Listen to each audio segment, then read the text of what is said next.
Operation Kutuzov began while the noise of Prokhorovka still filled the southern face of Kursk, and that timing is essential to its meaning. On the 12th of July, 1943, the Soviet Union opened a major counteroffensive against the German-held Orel salient north of Kursk, widening the battle from a German attempt to pinch off one Soviet bulge into a Soviet effort to crush a German bulge of its own. Orel sat north of the Kursk battlefield, in a position that had long threatened Soviet lines and anchored German strength in the central sector. When the Red Army attacked there, Kursk stopped being only Operation Citadel and became something larger. It became the moment when Soviet defense turned into operational attack across the front. If you would like to move beyond the podcast, you can see my available books at militaryauthor.me. And at trackpads.com, you will find magazines and galleries with hundreds of thousands of photos and videos to explore. The name Kutuzov was chosen for Marshal Mikhail Kutuzov, the Russian commander remembered for resisting Napoleon in 1812, and that symbolism mattered. Soviet leaders wanted the operation to carry the message of national endurance, turning into punishment for an invader. But the military logic was more important than the name. The Orel salient jutted eastward from German lines, creating a dangerous projection that could threaten Soviet forces and provide Germany with a base for future operations. If the Soviets could reduce it, they would remove a major German position, relieve pressure on the northern face of Kursk, and force German commanders to shift from attack to defense. Kutuzov was not a spontaneous reaction. It was part of the larger Soviet design to let Germany strike first, then hit back once German strength had been drawn into battle. For a listener without a map, the relationship between Kursk and Orel can be pictured as two bulges facing different directions. The Soviet-held Kursk salient pushed westward into German-controlled territory. North of it, the German-held Orel salient pushed eastward into Soviet-held territory. Operation Citadel aimed to cut off the Soviet bulge. Operation Kutuzov aimed to crush the German one. This made the front feel as if it were bending, flexing, and then snapping back in multiple places. The Germans had hoped to decide the campaign by concentrating against one obvious Soviet projection. The Soviets answered by turning the battle into a wider contest, forcing Germany to defend a vulnerable position while its own offensive was already losing momentum. The attacking Soviet forces came from several fronts, the large army group-level commands used by the Red Army. From the north and east, Soviet armies pressed toward Orel, while Rokossovsky's Central Front, which had already resisted the German northern attack at Kursk, later added pressure from the south. The operation involved infantry armies, tank formations, artillery, engineers, aircraft, and supply services moving across a broad and difficult battlefield. It was not a single thrust by one tank army, but a coordinated effort to squeeze a salient from multiple directions. This mattered because the German defenders could not simply face one road or one breakthrough point. They had to respond to pressure that grew across the whole outline of the Orel position. The terrain around Orel differed from the more open images often associated with Kursk. It included forests, rivers, villages, ravines, roads, and built-up defensive areas that could slow attacking forces and favor determined defenders. German troops had occupied and fortified the region for a long time, and they knew how to use villages, woods, reverse slopes, and river lines to make the Red Army pay for progress. This was important because the Soviet counteroffensive should not be imagined as a smooth sweep after a German failure. The Red Army was attacking into prepared German defenses, and those defenses could be deadly. Kutuzov showed that the transition from defense to offense was not a release from difficulty. It was the beginning of a new and costly kind of battle. The German army in the Orel salient was still dangerous. Even as Operation Citadel faltered, German units retained tactical skill, strong defensive habits, experienced officers, and effective local counterattack methods. They used artillery, mines, anti-tank guns, and mobile reserves to slow Soviet advances. German commanders understood that losing Orel would weaken the entire central sector, but they also had to deal with the fact that their northern offensive at Kursk had already consumed strength. This is one of the central dilemmas of the campaign. Germany had tried to restore the initiative through attack, but now it had to defend an exposed salient, while also deciding what to do with an offensive that had not achieved its purpose.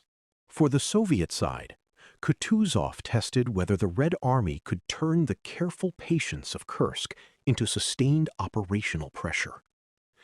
Defending in depth had been one kind of military achievement. Attacking a fortified salient was another.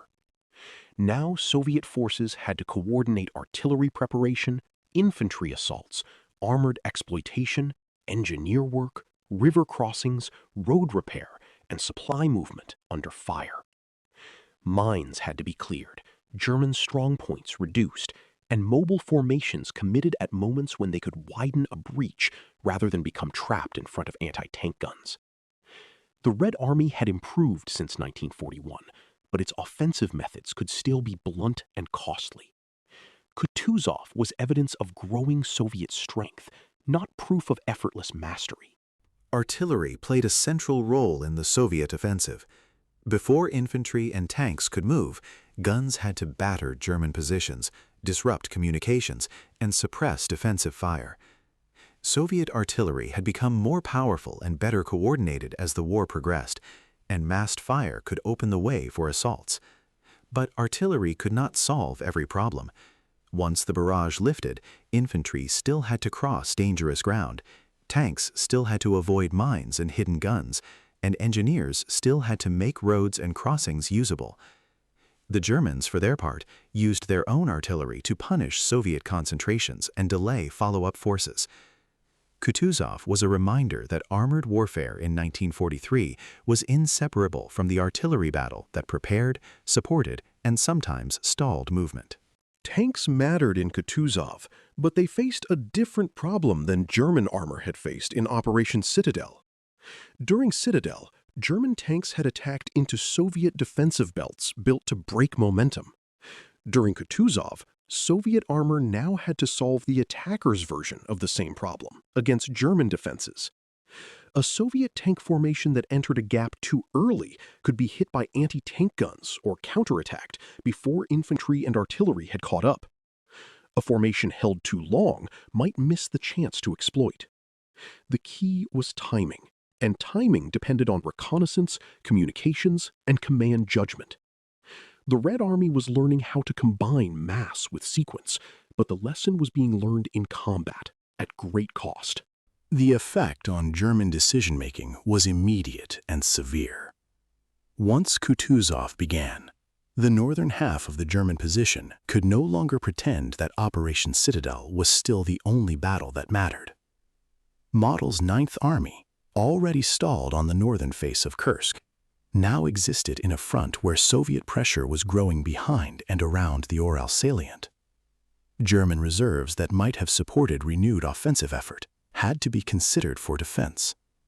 Headquarters' attention split between salvaging Citadel and preventing a larger collapse in the north.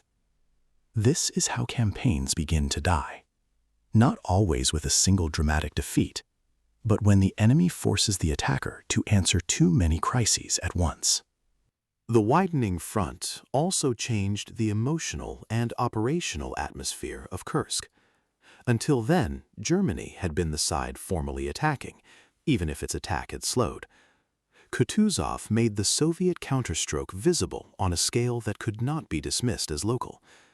The Red Army was no longer only absorbing German power, it was dictating events, selecting targets, and forcing the Germans to react. This mattered in the broader war because initiative is more than movement. Initiative means compelling the enemy to fight your battle, on your timetable, in places you have chosen. By striking the Orel salient while Citadel was failing, the Soviet Union began to demonstrate that the initiative on the Eastern Front was passing into its hands. The fighting for Orel would continue for weeks, and it would be hard, bloody, and destructive. Soviet progress was real, but not painless, and German withdrawals and defenses imposed serious losses. The city of Orel would eventually be liberated in early August, along with Belgorod farther south, marking a major public victory for the Soviet Union. But the deeper significance had already appeared when Kutuzov opened on the 12th of July. The German offensive at Kursk had been intended to shorten the front and destroy Soviet forces. Instead, while German spearheads were still trying to make sense of Prokhorovka, the Red Army attacked a German salient and began forcing the Wehrmacht into a defensive struggle across a wider theater. Kutuzov deserves its place in the Kursk story because it shows the hinge turning. The battle was not decided by one afternoon of tanks near Prokhorovka, and it was not limited to the failure of German attacks against minefields. It became decisive when Soviet commanders moved from prepared defense to broad counteroffensive, proving that the Red Army could absorb a modern armored assault and then impose its own operational rhythm.